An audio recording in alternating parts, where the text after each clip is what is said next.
Olá, muito boa noite a você. Eu sou Adalberto Piotto e seja bem-vindo ao Cenário Econômico pela TV Brasil, com emissoras públicas de todo o país, diretamente dos estúdios da B3, aqui no centro da cidade de São Paulo. Vamos aos destaques do programa de hoje. A Vale se recuperou, as ações da empresa se recuperaram hoje, depois que a empresa apresentou um plano de ações justamente para mitigar os problemas todos causados pelo rompimento da barragem de Brumadinho. 10 barragens do tipo de Brumadinho, que eles chamam de amontante, segundo a expressão da engenharia, serão desativadas, e essa visão de uma empresa mais sustentável no futuro, apesar dos custos altos que terá neste momento, com indenizações, com multas, isso deu ao investidor a certeza que a empresa será melhor no futuro, atendendo, obviamente, a regulações muito mais severas que devem acontecer a partir de agora. O Ibovespa seguiu em alta e, obviamente, também foi puxado por Vale, mas também pela decisão do Banco Central dos Estados Unidos de manter os juros americanos, ou seja, não haverá uma nova alta no momento, pelo menos nos próximos meses. Isso indica que boa parte daquele capital que sai de economias emergentes, porque quando sobe os juros nos Estados Unidos, esse capital permanece, portanto, em economias como a brasileira. A confiança do setor de serviços é a maior desde março de 2014. O que demonstra a recuperação da economia brasileira também em mais um índice de confiança. E no estúdio, daqui a pouco eu converso com Liliane Rocha para falar sobre sustentabilidade. Na verdade, os desafios em se ter empresas sustentáveis com atividades que têm impacto gigantesco no meio ambiente e também sobre a vida humana, como foi o caso agora de Brumadinho. Como manter esses empreendimentos sustentáveis, visto que eles são extremamente importantes do ponto de vista econômico, também para as comunidades envolvidas. Tudo isso é um cenário econômico que já está no ar.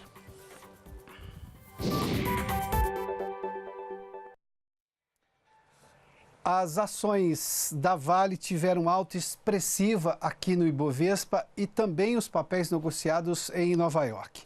Depois do colapso da segunda-feira aqui, porque na sexta-feira foi feriado em São Paulo, mas em Nova York a empresa já teve baixa nos seus papéis, porque Nova York estava funcionando normalmente, a Bolsa de Nova York. O acidente foi na sexta-feira, durante o período, no começo da tarde. Isso já teve implicações nos papéis negociados em Nova York. Mas aqui em São Paulo, na Bolsa de São Paulo, as ações da Vale lembrar, caíram mais de 24% na segunda-feira. Na terça tiveram uma leve recuperação, ontem nós falávamos disso, e hoje teve uma recuperação forte. E são várias as razões envolvidas sobre este assunto. Nós elencamos algumas aqui. Eu conversei com vários analistas, sobretudo um que é muito especializado nesse assunto, e ele fez uma análise de mercado que eu vou trazer aqui justamente de porquê que as ações da Vale começaram a se recuperar. Mas vamos lá, para a gente entender, por exemplo, o que aconteceu com os papéis da Vale. Hoje, aqui no Ibovespa, aqui na Bolsa de São Paulo, a Vale, que faz parte do Ibovespa, subiu 9,27%.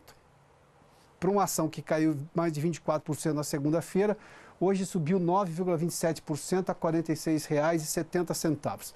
Vamos só olhar para um retrospecto rápido da Vale? Na quinta-feira, antes de tudo que aconteceu em Brumadinho na sexta-feira foi feriado em São Paulo, portanto a Bolsa não funcionou. As ações da Vale continuavam aquele movimento de alta, inclusive puxando o Ibovespa em seus recordes que estavam acontecendo dia a dia. Subiram 1,03%. Na segunda-feira, depois de todo o noticiário, obviamente envolvendo o caso de Brumadinho e as ações da Vale, caíram 24,52%. Foi uma queda expressiva, o que puxou o Ibovespa para baixo, porque a Vale tem um peso significativo. Mais de 10% do Ibovespa são compostos por ações da Vale. Na terça-feira, ontem, uma leve alta de 0,85%. Para hoje, eu volto aqui a mostrar, a Vale subir 9,27%. Quem que está comprando ações da Vale? O mercado de investidores domésticos e também estrangeiros, aqui em São Paulo e nos Estados Unidos. Para se ter uma ideia, os papéis da Vale negociados em Nova York, agora há pouco subiam 10,28%. Para se ter uma ideia, chegaram a $12,66. E o que tem feito o investidor voltar a acreditar na Vale? Uma empresa que, por enquanto, ainda não tem ideia de qual será o custo dela, com todas as coisas que podem acontecer a partir de agora. As multas que já estão sendo aplicadas, uma série de recursos que a empresa vai ter que gastar para atender vítimas, as próprias transformações na empresa para atender regulações, indenizações que serão pesadas, mas vamos lá, para tentar entender este momento. Primeiramente, na visão dos investidores, o governo brasileiro foi muito conservador, tem mostrado um certo conservadorismo ao falar da empresa. E esse conservadorismo se explica da seguinte maneira: o governo tem sido responsável ao tratar do caso da Vale. Dado o caso da tragédia, que impacta a todos, que é extremamente grave, mas o governo tem falado em aplicar a lei, em seguir a lei, e tem sido muito claro dizendo que não vai fazer intervenções movidas por arroubos na empresa. O que passa a ideia clara de que a lei vai ser seguida, o governo respeita a iniciativa privada, mas que a lei vai ser seguida para justamente punir a empresa no que ela tem de ser punida. Essa visão, essa posição do governo tem gerado uma visão muito positiva em torno dos investidores. Não tem havido guerra judicial entre a empresa e a justiça do ponto de vista uma guerra que já antecipe o que vai acontecer nos tribunais. A empresa não tem dito, por exemplo, que vai questionar todas as multas. Obviamente que isso parte lá na frente de um outro processo. A empresa obviamente vai considerar o que está sendo acusada na multa para tentar reverter ou diminuir, ou na visão dela ser justa, mas a empresa tem dito que vai arcar com todas as responsabilidades, ou seja, ela não está se negando, não está negando responsabilidades que porventura tem em todo o processo que resultou justamente no rompimento da barragem, com uma tragédia humana sem precedentes no Brasil e também ambiental. A Vale tem assistido as vítimas, todas as vítimas, aqui, tem tido uma assistência importante. A gente vai falar inclusive daquele caso, a Vale já anunciou que vai pagar R$100 mil por família, independentemente de indenizações, multas e os seguros, nada disso. Esses R$100 mil é uma assistência imediata que a Vale vai dar a cada família de vítima envolvida no acidente. E anunciou, e essa é uma notícia de ontem de noite, mas que teve um peso importante hoje no mercado, acabar com as barragens do tipo de Brumadinho. As barragens são chamadas a montante, é uma expressão da engenharia, é o mesmo tipo de barragem que tinha, por exemplo, em Mariana, onde a Vale também estava envolvida, porque a Vale tinha parte da Samarco, que era a empresa que detinha aquela barragem de Mariana. Era sócia da Samarco, diga-se de passagem. Neste caso específico de Brumadinho, mostrou-se claramente que esse tipo de barragem não é segura. Ou seja, os parâmetros que a empresa usava para barragens, ao usar esse tipo de convenção de engenharia, demonstrou claramente que esse tipo de parâmetro não é suficiente. Quando a Vale faz essa menção de que vai mudar isso daí, que não vai mais confiar nesse tipo de barragem, óbvio, isso gera um custo. Para se ter uma ideia do custo, nós temos aqui o custo para tudo que a Vale vai fazer, só para se ter uma ideia, são 19 barragens do tipo Brumadinho. 9 já foram descomissionadas. Uma barragem descomissionada é uma expressão técnica que vale a pena explicar, que é o seguinte: aquela barragem passa a não funcionar mais, mas eu recupero o ambiente, ou seja, ninguém mais vai usar aquela barragem com nenhuma outra tecnologia, dada a situação daquele momento e em respeito à situação toda que envolveu as pessoas, em memória, as vítimas inclusive. 9 já foram descomissionadas, 10 ainda estão em funcionamento, e o custo que a Vale acredita para ter esse descomissionamento completo dessas 10 barragens que ainda restam do tipo de Brumadinho, a produção anual de ferro vai cair 400 milhões de toneladas, que na verdade a produção atual da Vale é de 400 milhões de toneladas de ferro, vai cair 10% e isso vai custar à empresa 5 bilhões de dólares. Ela assumiu que isso não funciona e ela está se dispondo a gastar justamente esse valor para tentar corrigir um problema neste momento que poderia gerar novas tragédias. Ou seja, não dá para recuperar a situação de Brumadinho, mas dá para evitar novos problemas. Foram exatamente essas as visões e, na verdade, as informações que chegaram aos investidores, que mudam a visão dos investidores sobre a empresa e que fizeram, por exemplo, a empresa ter alta nas ações, tanto aqui em São Paulo quanto em Nova York. Tanto, um detalhe é esse, né? A própria empresa anunciou, já abriu-se cadastro para doações de R$100 mil para as famílias das vítimas, de 14 às 18 horas na próxima quinta, ou seja, amanhã, das 8 às 18 nos demais dias, vale.com para as famílias que querem ter mais informações sobre esse assunto, ou seja, só para a gente prestar um serviço aqui. Óbvio que tudo isso fez também com que o Ibovespa subisse. A Vale, eu já disse anteriormente, tem um peso importante no índice, o principal índice da Bolsa de Valores de São Paulo. O Ibovespa hoje subiu 1,42% a 96.996 pontos. Também, obviamente, nós tivemos um impacto da decisão do Banco Central dos Estados Unidos de não mexerem na taxa de juros, ou seja, quando sobe juros nos Estados Unidos, recursos de economias emergentes são drenados justamente e voltam para economias mais estáveis, como é o caso da americana. Neste caso, não, os juros permanecem os mesmos, ou seja, os investidores continuam investindo em bolsas de países ou em ações de países, de empresas de países de economia emergente, como é o caso do Brasil. Vamos seguir aqui para a gente ver algumas outras ações. Aqui é do Bradespar, que é uma acionista importante da Vale, também subiu hoje, o que seria absolutamente normal. Se a Vale sobe, a Bradespar também sobe, 7,66%. Outras ações de outras empresas brasileiras para entender esse termômetro agora do Ibovespa. Vamos lá, o Banco do Brasil subiu 0,7%, a Eletrobras 2,09%, Embraer 1,1%, Petrobras 1,02%. E as ações do Banco Bradesco subiram 0,14%, também no esteio da decisão da Vale, que fez com que as ações subissem, da Bradespar, e o Bradesco, obviamente, que é o controlador do Bradespar, Bradesco Participações. Isso tudo para a gente entender esse momento agora da economia aqui na Bolsa, com essas decisões anunciadas pela direção da Vale. O dólar hoje teve uma leve alta de 0,06% a R$ 3,72. Chegou a ser negociado bem abaixo disso durante o dia, mas terminou assim praticamente estável, né? 0,06 de alta, ainda a estabilidade é R$ 3,72. Bom, falando agora sobre economia doméstica, o índice de confiança do setor de serviços, e é extremamente importante saber sobre como anda a confiança no setor de serviços, porque tem sido o setor que tem puxado a geração de empregos no país. Nessa retomada do emprego do país, o setor de serviços tem papel extremamente importante. O Maurício de Almeida está conosco no Rio de Janeiro e tem mais detalhes sobre este assunto. Maurício, nos conte aí sobre essa confiança do setor de serviços. Boa noite. Olá, Piotr, boa noite. Pois é, começamos o ano com confiança no índice dos empresários do setor de serviços. Em janeiro, esse índice de confiança, que é calculado pela Fundação Getúlio Vargas, subiu 3,6 pontos em comparação com o mês de dezembro. Agora, no acumulado, o índice registra 98,2 pontos, o que representa o maior nível desde março de 2014. O crescimento em janeiro aconteceu em 11 das 13 áreas pesquisadas. As maiores contribuições para a alta foram dadas pelo indicador de tendência de negócios nos próximos 6 meses, que cresceu 7,8 pontos, pelo índice de expectativas, que avançou 6,2 pontos, e pela demanda prevista, que subiu 4,7 pontos. Já o nível de utilização da capacidade instalada avançou 0,2 ponto percentual e chegou a 82,1%.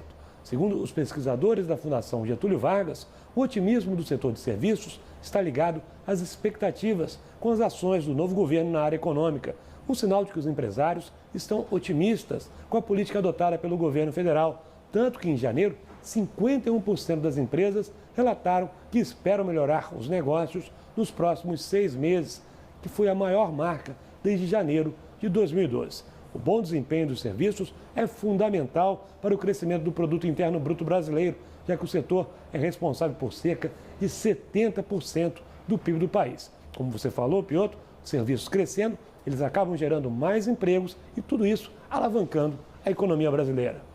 Piotr. Muito obrigado, Maurício. Vamos acompanhar agora, daqui a pouco a gente vai ter mais números sobre o crescimento da economia nesses primeiros meses. Nós estamos fechando agora janeiro, né? Estamos no finalzinho de janeiro para entender como foi a retomada da economia. Além, obviamente, que a gente vai ter provavelmente no próximo mês, no comecinho de março, a divulgação pelo IBGE do PIB do ano passado. A Vanessa Casalino está conosco no estúdio da TV Brasil em São Paulo e uma informação sobre uma multa à TIM, a operadora de telefonia celular. Vanessa, boa noite. Oi, Piotr. Boa noite para você, boa noite a todos. A multa é de R$ 9.700.000, valor que corresponde ao teto da multa aplicada pela Secretaria Nacional do Consumidor do Ministério da Justiça. Entre os anos de 2008 e 2015, a TIM cobrou por produtos e serviços não contratados pelos clientes. Foram cerca de 80 serviços de valor adicionado, como música, horóscopo e jogos, uma prática considerada abusiva. A TIM vai ter ainda de devolver em dobro o valor que foi cobrado dos consumidores. A Secretaria identificou que a TIM chegou a induzir o consumidor a erro, fazendo parecer que os serviços seriam de graça. Em alguns casos, eles eram aceitos automaticamente, sem precisar da autorização do usuário. A TIM tem agora 10 dias para recorrer dessa decisão. Em nota, a operadora afirmou que não foi formalmente citada e que então só vai se manifestar depois disso. Essa mesma sanção, Piotr, já foi imposta a Vivo, Oi e Claro em setembro do ano passado pelo mesmo tipo de infração. Piotr. Muito obrigado, Vanessa. Bom, o presidente Jair Bolsonaro voltou a assumir o governo hoje, assumiu novamente o governo depois de 2 dias que ele estava envolvido justamente na cirurgia de recuperação dos intestinos, ali de religação do intestino, depois de todo o atentado ainda na época da campanha do ano passado. O fato é que o presidente volta a despachar agora. Nós temos até fotos aqui divulgadas pela assessoria da Presidência da República da área que foi preparada nesse trabalho que o presidente vai ter de dentro do hospital. Isso deve acontecer provavelmente até o final da semana que vem, quando a alta está prevista, ou seja, em torno de sexta ou sábado da semana que vem. Durante esse tempo, o presidente vai despachar daqui, obviamente usando todos os recursos tecnológicos do mundo do WhatsApp, no mundo do Twitter. Ele conversa com os ministros dessa maneira e com a população também. Bom, vamos fazer um intervalo. Daqui a pouco a gente fala sobre sustentabilidade nessas áreas de grande impacto econômico, mas também de grande risco ambiental, como o caso de mineração. Logo depois do intervalo. Já de volta com o cenário econômico e para falar sobre sustentabilidade em áreas de grande impacto econômico, ou seja, a necessidade daquele tipo de indústria naquela região é extremamente importante por várias razões, inclusive para as comunidades locais, mas que tem risco ambiental e nós vimos pelo caso de Brumadinho, risco humano também muito elevado.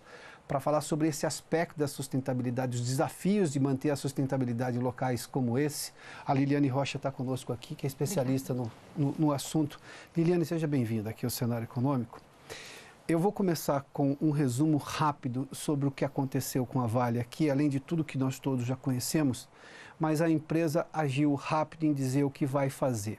Teve o caso de Mariana, as medidas que foram tomadas e quantas foram, se demonstraram insuficientes, porque a tragédia de Brumadinho foi ainda pior, se ambientalmente menor, mas do ponto de vista da tragédia humana é gigantesco e aí não há como mensurar. Perda de vidas não são mensuráveis nesse aspecto. Mas a empresa assumiu aqui todo um trabalho, divulgou uma série de ações, dizendo que vai desativar, são 10 barreiras ainda no mesmo tipo de tecnologia.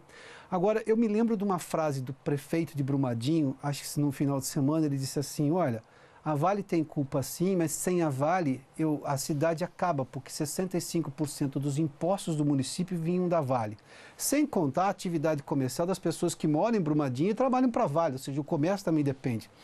Como é que eu consigo manter uma empresa que tem um apelo econômico gigantesco, e na verdade é o que diz se a cidade vai existir ou não, mas ao mesmo tempo proteger as pessoas de acidentes como este de Brumadinho, que obviamente tem de servir de lição para nunca mais termos que repetir não temos que ver casos desse tipo. Piotr, muito obrigada pelo convite para estar aqui falando com você. É um prazer nosso. Acho uma oportunidade de ouro.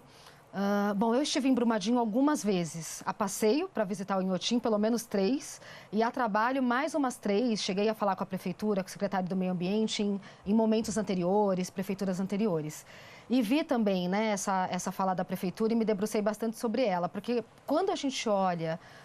e esse fato que ele narrou é de diversos municípios do Brasil, né? Então, tem diversos municípios no Brasil que têm minerações ou outras empresas de outros setores até, e que tem 65% lá no caso de Brumadinho, ele falou, mas eu conheço municípios que têm 70%, 80%, né, de dependência de uma determinada empresa que está lá por impostos, que foi o caso que ele falou, né, e grande parte desses impostos se fez, mas também por empregos, né? Eu acho que nessa entrevista ele nem chegou a mencionar empregos, mas uma dependência por impostos, uma dependência devido aos empregos e por aí se vai.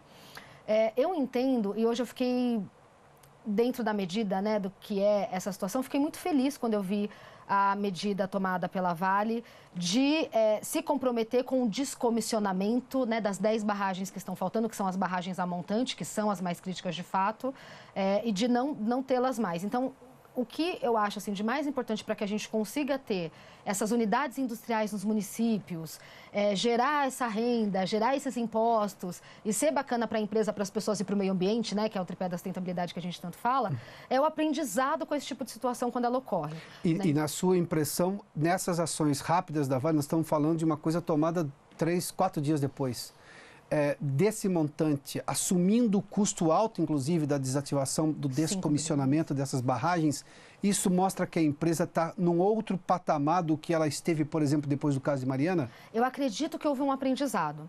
É claro que não foi um aprendizado, talvez, na medida e no tempo que a gente gostaria, claro, porque daí Brumadinho não teria acontecido, né? E acho que o Brasil está muito chateado com isso, mas eu acho que é muito importante a gente olhar o lado do aprendizado, né? Então, quando agora... E, aliás, acho que todo mundo aprendeu, né? Eu acho que o governo, de certa medida, teve presente. Eu acho que teve o congelamento ali dos 11 bilhões, que foi uma medida que chama a nossa atenção e que nos mostra algo. Mariana foi só 250 milhões. Agora, Brumadinho foi 250 milhões do IBAMA, igual, mas teve mais 100 milhões de multa da prefeitura. E essa resposta da Vale que é assim... Realmente a gente não pode correr o risco disso acontecer de novo. E o jeito de não correr o risco disso acontecer de novo é resolver as barragens que a gente tem, que estão nesse mesmo formato, isso não pode mais existir.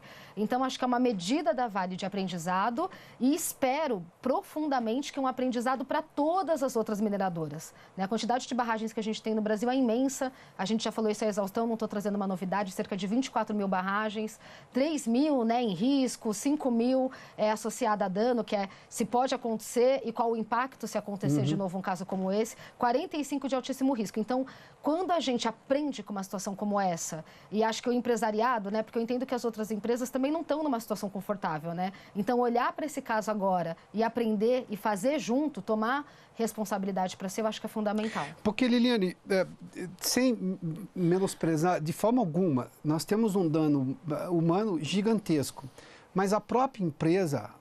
sabe que ela tem um dano financeiro imenso quando isso acontece. A Vale perdeu o valor de mercado, está se recuperando agora, mas ela está tendo agora um investidor que está olhando para ela de uma outra maneira. É uma empresa que se promete, pelo menos, mais sustentável no futuro, que vai ter um custo elevado, provavelmente nesse ano, no próximo ano, mas depois ela passa a ser uma empresa sustentável, ou seja, uma empresa que vai ter responsabilidade ambiental e social com as pessoas para evitar esse tipo de acidente. Ou seja, esse investidor está olhando para o longo prazo. No curto prazo, provavelmente, muito pouca gente vai ganhar dinheiro com ações da Vale. Mas você acha que esse aprendizado será também de longo prazo ou a gente só vai se contentar e resolver o caso dessas barragens, mas tem outros dramas ambientais de atividade econômica em conflito com um risco maior para o meio ambiente e para as pessoas? Piotr, eu acho que a gente está num momento de ampliação de consciência de sustentabilidade. Então, algo que eu tenho comentado, né, alguns anos atrás, eu tive a oportunidade de participar de um processo que, para corrigir uma barragem, a gente teve que mudar essa barragem do local. E o que a gente investiu ali foi cerca de 450 milhões, né? Foi divulgado, então posso falar, 450 milhões para corrigir, fazer a barragem correta, nos critérios, tudo. Quando eu vi a multa de Mariana, 250 milhões, eu falei assim, nossa, né? Muita gente, se fizer só uma conta na caneta, pode concluir que não vale a pena. Quando eu vejo agora esse outro momento, que é Brumadinho, eu já vejo um entendimento maior de que existe uma demanda maior financeira para correção, um impacto em termos de notícias, até negativas, né, pesando sobre a empresa e que geram um aprendizado, uma resposta muito rápida a todo e qualquer comentário, tanto do governo local, ali, Brumadinho, a prefeitura, como do presidente da empresa, né? Toda vez que o Fábio fala, vem uma leva. Então, acho que, eu acredito, assim, eu quero acreditar nisso, que a Vale ampliou consciência e que o empresariado está ampliando consciência. Acho triste, lamentável que a gente tenha que passar por algo assim, para ampliar a consciência de sustentabilidade, mas acho fundamental que a gente aprenda. Pior, assim, muito ruim seria se isso acontecesse se a gente não aprendesse. Eu não acho que o cenário é esse, eu acho que a gente está aprendendo. E, Liliane, você acha que os parâmetros atuais de controle da lei ambiental, do que pode e que não pode, já são suficientes ou eles precisam ser, digamos, mais rígidos? Faz 2 dias que eu estou pensando nisso, intensamente. Conversei com 2, 3 amigos engenheiros, técnicos ambientais. Liguei para o pessoal lá de Minas, que é especialista em barragem, para falar sobre isso. O que os técnicos ambientais e de barragem que eu conversei entendem é que a nossa legislação é uma boa legislação, que os critérios estão adequados, né? O que falta realmente é cumprir o que está exposto hoje na lei, estou chovendo no molhado, né? Mas assim, ampliar a fiscalização, quando fiscalizado, cumprir o que está na cumprir a lei legislação. não é chover no molhado no Brasil, não, fica à vontade. Nesse país nós tínhamos até outro dia lei que pega e lei que não pega, é um fenômeno. É verdade. Então, assim, ampliar a fiscalização, que hoje é em torno de 3%, acho que todo mundo também já viu isso, cumprir quando é autuado, né? Fazer por onde, e acho que esse é o caminho. Pensando que essa planta industrial, por exemplo, outro dia eu estava falando uma coisa que eu achei muito interessante. Quando ela foi construída, foi em 1956. A Política Nacional de Meio Ambiente é de 1981. A Vale adquiriu essa unidade em 2001. Então, assim, é importante que a gente esteja atento a essa questão temporal também, porque dependendo da unidade, ela foi construída em outro contexto de outra legislação ambiental. Sobre outro regulamento. Sobre outro regulamento. E outra consciência também. Perfeito. Liliane, obrigado pela gentileza da entrevista. Obrigada, Fiota, adorei. O Cenário Econômico termina aqui. Obrigado pela sua companhia, pela audiência. Boa noite a você. A gente vai continuar acompanhando esse caso para e passo, em detalhes. Até amanhã, hein?